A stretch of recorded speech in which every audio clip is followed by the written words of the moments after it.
अस्सलाम वालेकुम my YouTube family, welcome back to my channel. कैसे हैं जी आप सब? उम्मीद करती हूँ आप सब खैरियत से होंगे और मैं भी बिल्कुल ठीक ठाक हूँ। और ये है जी हमारी मॉर्निंग की रूटीन, जो मैं बच्चों को स्कूल भेजने के बाद उनसे फारिग हो जाने के बाद थोड़ी देर मैं रेस्ट करती हूँ। उसके बाद अब मेरी हेल्पर आने से पहले मैं थोड़ा बहुत जो है क्लीनिंग कर लेती हूँ घर का, क्योंकि हम लोग जो है हेल्पर के भरोसे तो पूरा घर को छोड़ नहीं सकते हैं। और मालूम ही है आप लोगों को कि हमारी जो हेल्पर होती है वो किस तरह के काम करती है। बस वो जो सामने सामने उनको दिखता है वो बस साफ़ सफाई कर देती हैं, बाकी बारीकी से जो है वो हम ख़वातीन ही अपने घर को, जो हमारा घर है हमने इतने मेहनत से उसको बनाया, इतने सींचा है, इतने मेहनत की कमाई से, तो फिर हमें खुद जो हम कर सकते हैं वो हमारी हेल्पर नहीं कर सकती है। तो फिर मैं ये जी बच्चों के कमरे में आ गई थी और बच्चों के जो है बेडशीट चेंज करी हूँ मैं। ये मैंने नया बेडशीट लिया था इस बार जब मैं ग्रोसरी का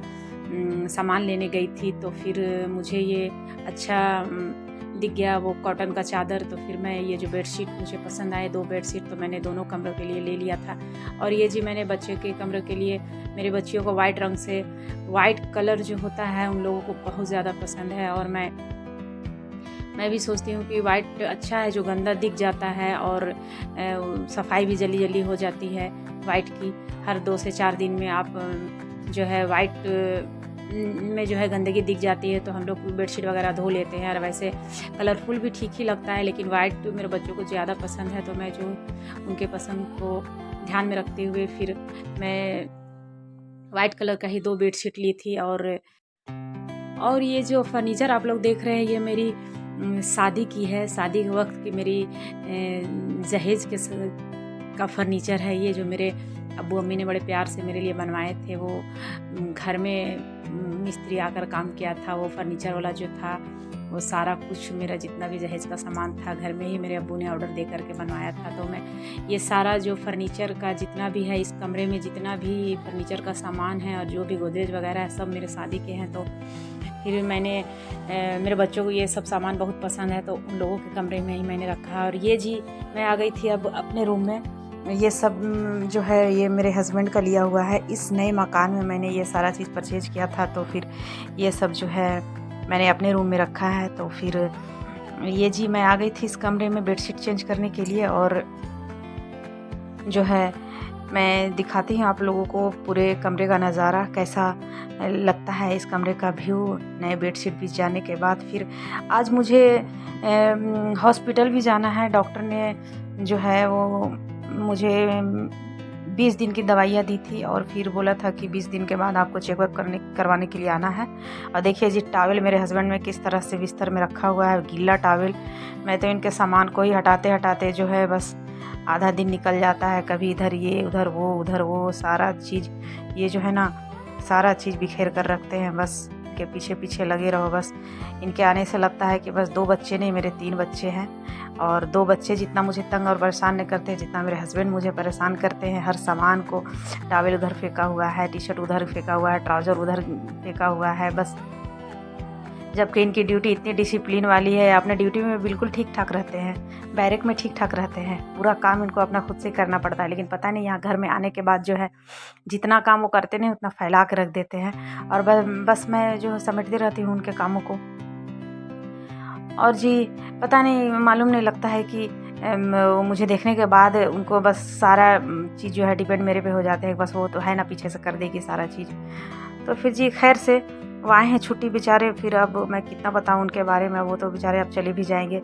मेरी वजह से उन्होंने छुट्टी भी काफ़ी बढ़ा ली थी और वो उनका कहना था कि मैं चेकअप करा कर रिपोर्ट देख करके ही जाऊंगा कि दवाई का इतने दिनों में क्या असर हुआ है। और जैसा कि देख रहे हैं आप, मुझे काफ़ी रिलीव है दवाइयों से। वो डॉक्टर भी जो थे वो डॉक्टर साहब काफ़ी, जो वो सर्जन वो काफ़ी फेमस और अच्छे डॉक्टर हैं। उनके हाथ में अल्लाह ने शिफा दे रखी है। और मेरी अम्मी का भी गोल ब्लडर का ऑपरेशन उन्होंने किया था, तो फिर जो है मैं उन्हीं से दिखवाना मुनासिब समझी। और उनका जो है अभी तक तो मुझे देखकर मालूम पड़ रहा होगा आप लोगों को कि मैं किस तरह से दर्द से बेचैन थी, पेट का दर्द से। और फिर अभी जा कर के मैं इतना कुछ कर ले रही हूँ।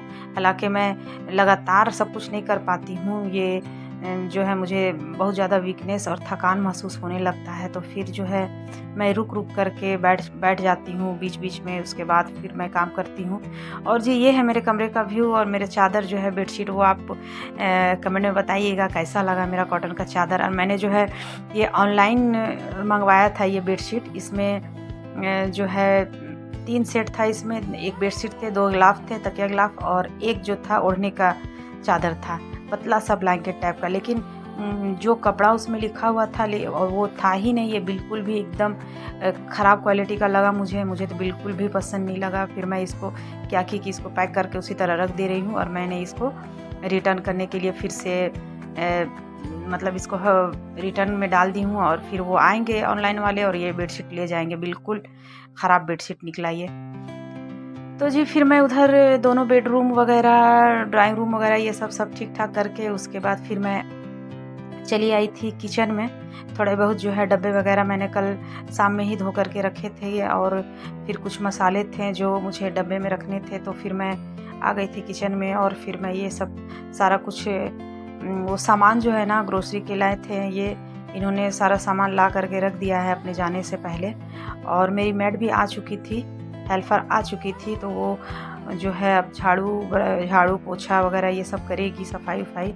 मैंने तो इतना कुछ कर लिया है। उसके बाद फिर अभी जो है मैं ये जो है ग्रोसरी का सामान सब खाली कर रही थी, डब्बों में रख रही थी। और जी जो सामान है ना, जो सलीके से जो रखे रहते हैं किचन में, वो मुझे ज़्यादा पसंद है। सामान ज़्यादा इधर उधर रहना मुझे बिल्कुल पसंद नहीं। और मेरी जो बच्चे हैं उनको तो बिल्कुल भी टाइम नहीं मिलता कि मैं उन लोगों से कुछ करवा लूँ। ऐसे भी मैं जब तक हॉस्पिटल में थी तो उन्होंने ही घर को संभाला हुआ था, और मेरी बहनें आती जाती रह रही थी, तो फिर मुझे जो है जो मैं खुद से अपने घर को देख लूँ, वो मैं किसी और पे डिपेंड हो नहीं सकती हूँ, क्योंकि मुझे तो मनाही है बिल्कुल भी अभी सब कुछ करने के लिए। फिर भी मैं थोड़ा बहुत जो है कर ही लेती हूँ। ऐसे दिल भी नहीं लगता है, दिल घबराता है कि कितना लेटूँ, कितना बैठूँ, कितना आराम करूँ बस। और जो है हस्बैंड भी मेरे अब जाने वाले हैं एक दो दिन में, तो मैं किचन जो है पूरी तरह से बारिश का मौसम है तो दीवारों में बिल्कुल सीलन सी हो गई है, और अजीब सा स्मेल आता है घर में बाहर से। और बारिश का मौसम में जो है वो ऐसे भी जो है पूरी तरह से दीवारें जो भीग गई हैं, तो अजीब सा लग रहा है घर के अंदर। तो फिर मैं पूरी तरह से खुद से ही बोली कि मैं ही साफ़ करूँगी। और बच्चों को कितना मतलब लोड दूँ, उन लोगों पर पढ़ाई भी है, कोचिंग भी है, उन लोगों को भी टाइम नहीं मिल पाता है। तो फिर मैं जो है फटाफट से जल्दी करने लगी थी। और आज मुझे जैसे कि मैंने बताया कि मुझे हॉस्पिटल भी जाना है, तो इनकी ये बाहर गए हुए हैं कुछ काम से, वो बच्चों के स्कूल गए हुए हैं फ़ी वगैरह क्लियर करने के लिए। तो फिर उनकी फ़ोन आ रही थी बार कि तुम कंप्लीट हो जाओ, नहा धोआ करके मैं आऊँगा, और बस ले करके जाना था मुझे हॉस्पिटल। तो फिर जो है मैं जल्दी कर रही थी सारा कुछ। फिर मुझे थकान भी बहुत ज़्यादा हो रही थी, तो फिर मैं जो हूँ वो अब ये सब किचन से फारिग होने के बाद थोड़ा नहा लूँ। उसके बाद फिर हमारे इधर तो इस कदर बारिश है कि बस बारिश को देखकर ही, आसमान को देखने के बाद ही हर काम को डिसाइड करना है कि बस अभी मौसम खुला हुआ है तो ये काम कर लेते हैं, नहीं तो फिर बारिश अगर शुरू हो गई हमारी जो है यहाँ इंडिया में जो है रांची की बारिश जो है, हमारा जो बस कहते हैं कि ऐसे कहावत है हमारे यहाँ कि रांची की बारिश और रांची की लड़कियों का कोई भरोसा नहीं है। खैर वैसा कुछ भी नहीं है, लेकिन बस एक मीम बना दिया गया है कि यहाँ का मौसम का कोई भरोसा नहीं, कभी भी बस अचानक से धूप, अचानक से बारिश। और माशाल्लाह यहाँ का क्लाइमेट की वजह से ही यहाँ लोग ज़्यादा रहना पसंद करते हैं। जो लोग इधर किसी भी वजह से हैं तो फिर बस यहीं का हो जाते हैं। रांची में जब एक बार रह गए तो बस रांची के ही हो गए। तो ये जी मेरे हस्बैंड लाए थे भुट्टा, वो उनको शाम में चाहिए बना करके।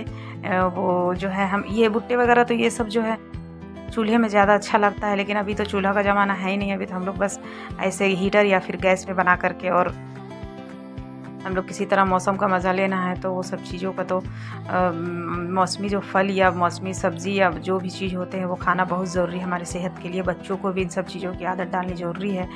अब जी मेरे जो है काम लगभग हो चुका है किचन का, और फिर मैं इनकी फ़ोन आ चुकी है 2-3 बार, मैं अभी तक रेडी नहीं हुई हूँ। मैं फटाफट से चली अब रेडी होने के लिए। और बताइए आप लोग कमेंट में कि मेरे साफ़ सफाई का रूटीन आप लोगों को कैसा लगा, क्या अच्छा लगा आप लोगों को। और फिर जी मैं ये आ गई थी हॉस्पिटल, और फिर हम लोग, मेरे हस्बैंड गए अंदर रिपोर्ट लेने के लिए और मैं बस बाहर बैठी थी, वो रिपोर्ट लेकर के आ रहे हैं। और फिर जी अब हम लोग जाएंगे घर, और बच्चे आ गए होंगे। मैंने बगल में घर का चाबी दे रखा है, वो बच्चों को मैंने बता दिया था।